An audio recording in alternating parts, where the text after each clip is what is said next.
গতই রাতে একজন বিজ্ঞ আইনজীবী, রাজনীতি সিলেটের সর্বমোহনে পরিচিত অ্যাডভোকেট আনোয়ার হোসেনকে তুলে নিয়ে এসেছে।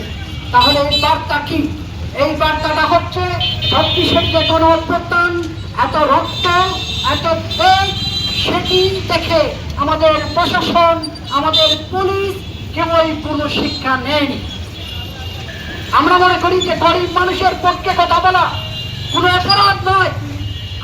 আমরা ডিসি সারোয়ারুল হোসেন সাহেবকে জানি, তার কার্যক্রম আমাদের পছন্দ, কিন্তু সিলেটে এসে তিনি যেটি শুরু করেছেন, আমাদের দাবি হলো আপনি আগে এই সমস্ত শ্রমিকদের পুনর্বাসন করেন।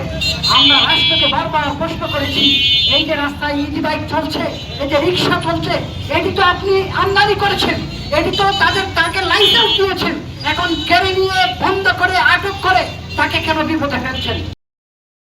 অবস্থা এমন হয়েছে, সারাদিন ঘুরে রিক্সা চালক যে রিক্সার ভাড়া দিয়ে হয় না, এমন পরিস্থিতি সুনামগঞ্জ শহর নয়, সিলেটের আশপাশের শহরগুলোতে, অর্থাৎ সিলেট শহরের সকল রিক্সা আশপাশের শহরগুলোতে ছড়িয়ে পড়েছে।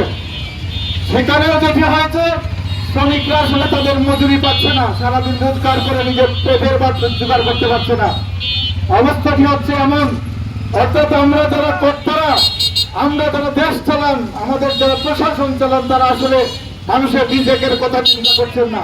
প্রশাসন বলছে এই ব্যাটারি চালিত রিক্সা চালালে নাকি অনেক বেশি বিদ্যুৎ খরচ হয়ে যায়। আমরা প্রশ্ন রাখতে চাই, অনেক বেশি বিদ্যুৎ খরচ হয়ে যায় ব্যাটারি চালিত রিক্সার কারণে, আর আপনারা যখন সারাদিন রাত এসি চালান তখন আর বিদ্যুৎ খরচ হয় না।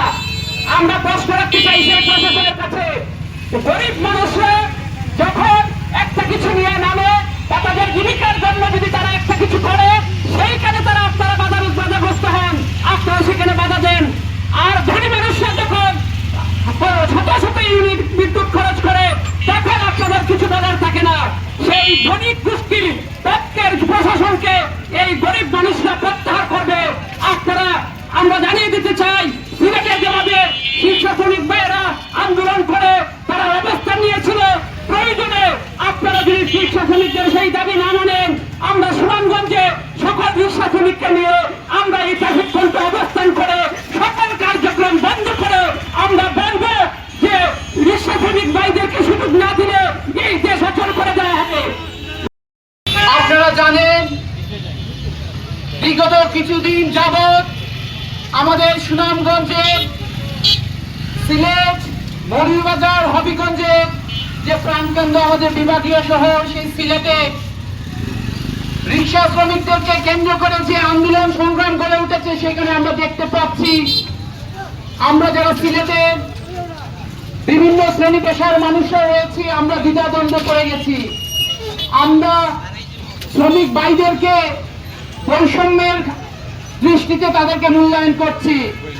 আমরা যেখানে দাবি করছি বৈষম্যহীন বাংলাদেশ গড়ার, সেখানে দেখতে পাচ্ছি আমাদের সুনামগঞ্জ, সিলেট, হবিগঞ্জ, মৌলভীবাজার এই অঞ্চলে একটি ইজম তৈরি করার চেষ্টা করা হচ্ছে। সিলেটি এবং নন সিলেটি আমরা সবাই মিলেই হচ্ছে সিলেটি, আমরা সেটা দাবি করি। আমাদের রিক্সা শ্রমিক ভাইয়েরা, অটো শ্রমিক ভাইয়েরা যারা রয়েছে, আমরা জানি যে সরকারের বিভিন্ন নীতি নির্ধারণী পর্যায়ে এদেরকে শৃঙ্খলায় আনার জন্য তাদের ঘাটতি রয়েছে, কিন্তু আবাদি বলে আমরা যাদেরকে বৈষম্যের একটি খাতারে রেখে তাদের জীবন জীবিকা থেকে তাদেরকে আমরা বিতাড়িত করছি, তার তীব্র প্রতিবাদে যখন রাজপথে শ্রমিক বান্ধব সংগঠন ব্যক্তিরা রাস্তায়, তাদেরকে মামলা কোথায় যাবে, তাদের সুষম বন্টনের জায়গাটাকে কে দেখবে? আমরা যারা শ্রমিকদের পক্ষে কথা বলি, আমাদেরকে বিভিন্ন টেক দেওয়ার চেষ্টা করছেন আপনারা। কাণ্ড ঘটছে, যে ঘটনা ঘটছে তা অতীতের ফ্যাসিস্ট সরকারকে হার মানাচ্ছে। তাহলে প্রশ্ন কি দাঁড়ালো? কদিন আগে ছাত্র জনতার অভ্যুত্থানে যে গণঅভ্যুত্থান হয়েছিল, তার আমরা কি রূপ দেখতে পেলাম? আমরা সিলেটের যে তারা ইজি ব্যাগ নিষিদ্ধ করেছে, তাহলে আমরা বলবো 64 জেলায় যদি ইজি ব্যাগ চলতে পারে, তাহলে সিলেট কেন নিষিদ্ধ করা হলো?